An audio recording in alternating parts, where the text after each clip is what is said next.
Oke, teman-teman, kita jumpa lagi di channel BW Story.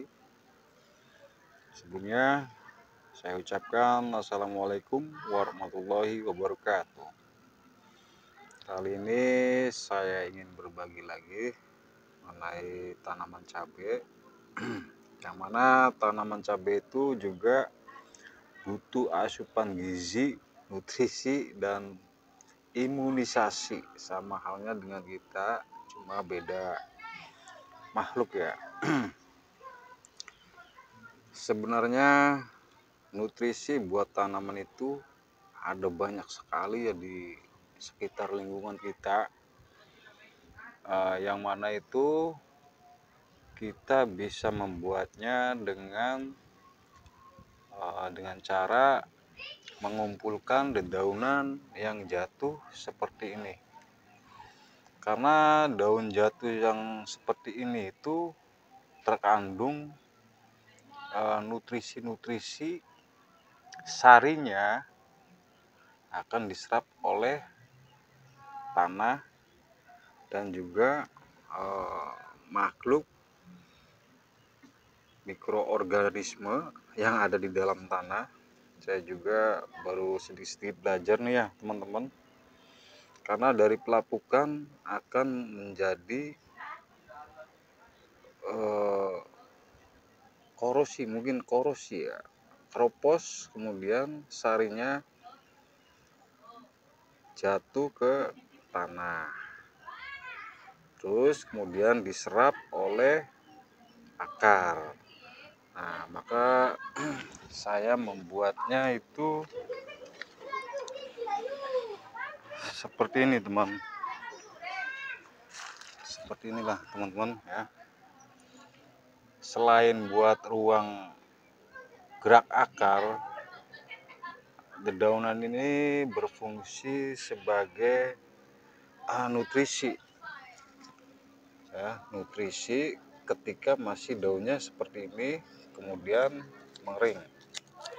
Nah, mengering dari hasil pelapukan ini, maka kalau kita ditanam di dalam tanah itu akan menjadi rongga-rongga jalannya sebuah akar ya. Karena akar itu kalau tanahnya tidak gembur-gembur banget, dia itu mungkin susah dan berakibat layu, kemudian mungkin juga keriting dan kuning ya. Nah, itu karena nutrisinya tidak ada ya buat akar. Dan tidak hanya ini saja, selain dedaunan, buah-buahan juga, terus air yang utama, dan juga sangat bermanfaat itu bekas cucian beras karena berkarbonhidrat. Saya juga bikin nih teman-teman ya. Saya ini pakai racikan tomat segar dan cairan ini bekas nyuci beras. Kemudian masih ada lagi satu ya, racikannya ya belum saya gunakan, nanti setelah ininya sudah sembuh. Jadi buat teman-teman, alangkah baiknya kalau kita hanya di pekarangan rumah lahannya ngumpulin ini. Kalau nggak punya sekam kulit beras, apa tuh namanya ya, terus serutan kayu buat menampung air ketika lahannya tidak teduh, itu bagus juga. Nah, kalau misalkan di lahan luas terus nggak ada pepohonan, sangat dianjurkan untuk membeli pupuk. Karena apa? Kalau kita di lahan luas itu sama sekali tidak ada dedaunan seperti ini ya, kecuali memang ada rimbunan pohon. Makanya bagi petani-petani yang masih di pekarangan rumah, manfaatkan dengan baik sisa-sisa daun yang jatuh ya teman-teman, karena sarinya dari situ ya, nutrisi. Selain itu juga buah-buahan juga bisa, dan makanya saya sering ngumpulin tuh ya, tuh dedaunan ya. Batang juga sama, batang pohon yang mau korosi tuh ya, yang mau lapuk. Nah seperti ini bisa kita campurkan, karena kalau tanahnya gembur terus kemudian kita tanam lagi ini dan ini, itu membantu buat sirkulasi udara dan juga jalannya akar tanaman teman-teman. Sama halnya dengan serutan kayu dan sekam bakar. Terus masih banyak lagi ya teman-teman, bisa cari di channel-channel lain itu cara membuat sekam dan juga lainnya. Intinya tanaman itu butuh nutrisi ya teman-teman. Nutrisi di sekitar kita itu banyak sekali. Misalkan kita memakan daun kenjer tuh kan, kalau kita peras itu akan keluar cairan hijau ya. Begitu juga serutan kelapa. Serutan kelapa juga menghasilkan santan ya. Jadi itulah nutrisinya teman-teman buat akar tanaman. Jadi beda dengan di lahan luas kalau kita menanam pohon cabai. Karena berhubungan luasnya lahan, kemudian nggak ada pohon yang di tengah-tengahnya, entah itu di pinggirnya, terus kemudian nggak ada daun jatuh berjatuhan, Nah makanya yang lahannya luas itu dianjurkan menggunakan pupuk ya. Ini khusus di pekarangan rumah saja. Cara saya seperti itu ya teman-teman, ngumpulin dedaunan jatuh. Nah saya dikasih ke bedengan ya, di tiap sela-sela bedengan. Selain membantu lajunya akar di sela-sela dedaunan, selain itu juga memberikan nutrisi ke akar tanaman teman-teman ya. Dan di situ juga ada makhluk hidup miliaran ya, yang namanya mikroorganisme, kata ahli yang menggunakan Microsoft. Satu tetes saja miliaran tuh teman-teman ya, apalagi berember-ember ya kan, apalagi berember-ember nih. Jadi makhluk hidup yang di dalam tanah berkompetensi kompetisi untuk merebutkan nutrisi-nutrisi yang ada di daun tersebut. Begitu juga akarnya ya. Jadi setelah saya pahami, ternyata di dalam tanah bedengan ini banyak ada makhluk-makhluk hidup kecil-kecil ya, miliaran bahkan katanya. Itu ada makhluk yang jahat, ada yang baik. Makanya tidak disarankan ngambil air di kecomberan, entah itu di sumur yang tidak alami. Maksudnya tidak alami itu di perumahan, sumur di perumahan, terkecuali emang di sawah ya. Itu banyak nutrisinya yang menyerap dedaunan seperti ini ya teman-teman, sumurnya.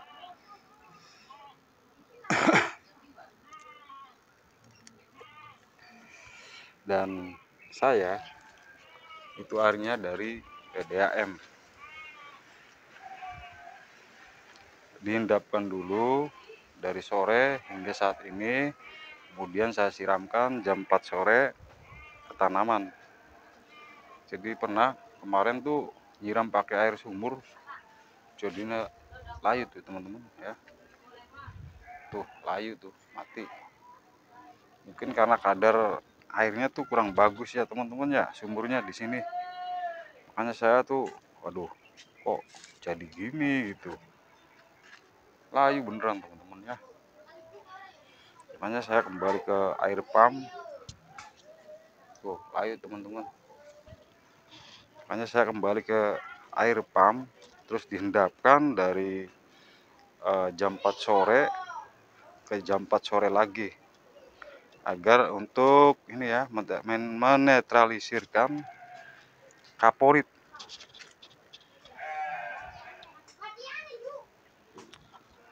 Gila, ternyata air sumur itu ada kebaiknya juga ya teman-teman.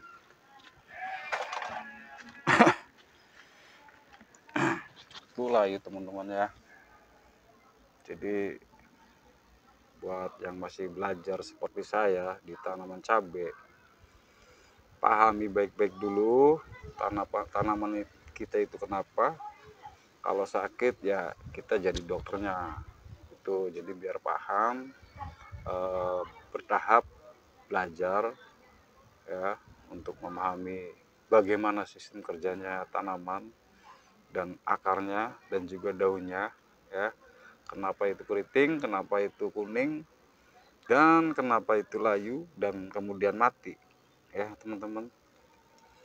Jadi nggak asal tanam kemudian berhayal kita menghasilkan sekian ton. Aduh, nggak seperti itu teman-teman. Jadi belajar dulu dari lahan kecil kemudian ke lahan yang lebih besar. Kalau di lahan kecil saja udah bisa memahami cara belajarnya, insya Allah di lahan yang luas pun, sekalipun luas, itu sudah paham dan mahir teman-teman.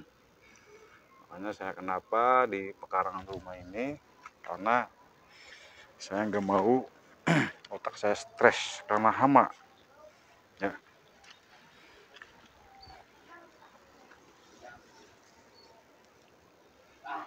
Karena hama dan obat-obatannya mahal, jadi saya membuat racikan nutrisi yang ada di sekitar halaman kita, seperti halnya daun jambu, daun mangga, daun pepaya,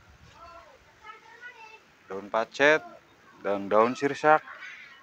Itu semuanya ada di sekitar keliling kita teman-teman ya.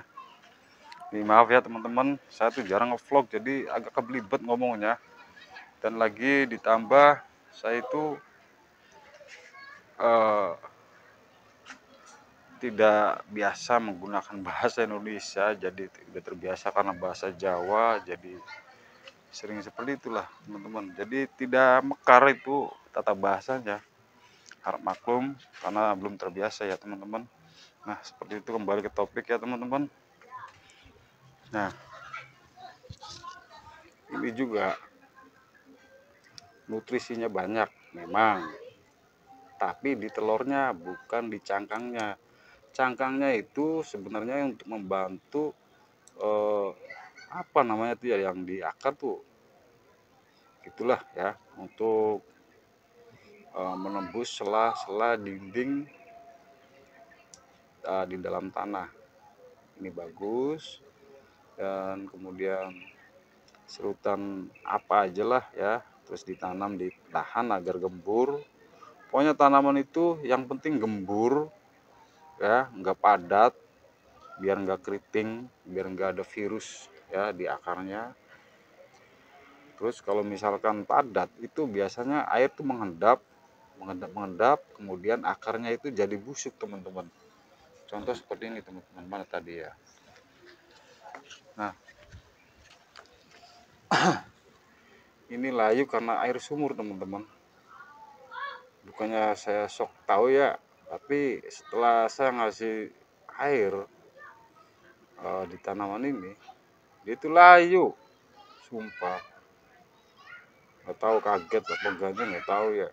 orang udah biasa minum air dari PDAM, kemudian minum dari air sumber, mungkin kaget ya kayak manusia. Coba ya teman-teman, yang nggak tahu lah, wallahu alam.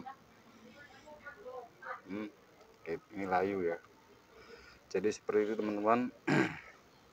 Ini membantu penggemburan tanah yang udah kering, dan membantu juga nutrisi buat akar ketika daunnya itu masih seperti ini teman-teman ya. Ini kuning mungkin karena panas ya, karena panas kemudian kering jadi layu, kemudian jatuh ke tanah ya, seperti itulah teman-teman. Nah, kemudian yang baru belajar jangan sampai seperti saya yang bedengannya itu tidak memikirkan ukuran kalau gimana nantinya hujan ya. Karena kalau umpamanya hujan ini bisa tergenang teman-teman, jadi kelembabannya itu enggak seimbang ya, enggak seimbang, terus kemudian membuat akar itu jadi busuk nantinya ya. Tapi nantilah, ini udah kepalang terlanjur ya, saya menanam di sini karena tidak mengukur batas ketika hujan seperti apa, terus bedengannya itu lebarnya seberapa, jadi biar akarnya enggak kemana-mana. Soalnya kalau misalkan kita tidak menggunakan ini jarak ya, nggak tahu sih, saya belum memahami itu ya, akarnya seperti apa ketika jaraknya terlalu dekat itu seperti apa, saya belum tahu. Cuma yang jelas kalau satu ember kita tanamin 2 tanaman, itu akan salah satunya akan layu atau dua-duanya akan layu teman-teman ya. Jadi kalau mau di ember harus dibolongin dulu bawahnya, terus bawahnya lagi harus digemburin dulu teman-teman, biar si akar itu untuk melanjutkan ke bawahnya itu enggak sulit ya teman-teman. Pokoknya tanaman kita harus bisa benar-benar dirawat dengan baik, dan juga saya yang menanamnya juga harus menjadi dokternya tanaman cabai ya teman-teman, biar kita bisa belajar sedikit-sedikit. Kalau sudah paham, berarti kita sudah menjadi petani yang ahli ya, bukan asal-asalan nanam kemudian kita nunggu hasilnya, berhayal beli ini beli itu. Prosesnya aja dulu ya, pahami dulu bulan berapa ketika itu musim hujan, bulan berapa ketika musimnya itu kemarau ya. Jadi jangan asal menanam dan asal menghayal yang tidak semestinya ya teman-teman. Prosesnya aja dulu, berapa bulan ketika berbuah dan akan berbuah, dan setelah sudah paham ya santai. Oke teman-teman, itu saja share kali ini. Nanti kalau pengen ikutin terus perkembangan saya selanjutnya, klik subscribe dan like, kalau bisa berbagi komentar lah ya, untuk sharing-sharing hal pengalaman sampean yang sedang belajar menanam pohon cabai, karena saya juga butuh asupan ilmu dari sampean-sampean yang senior ataupun yang baru belajar ya teman-teman. Oke, itu saja teman-teman, saya akhiri. Assalamualaikum warahmatullahi wabarakatuh. Sampai ketemu lagi. Subscribe, like, komen dong ya.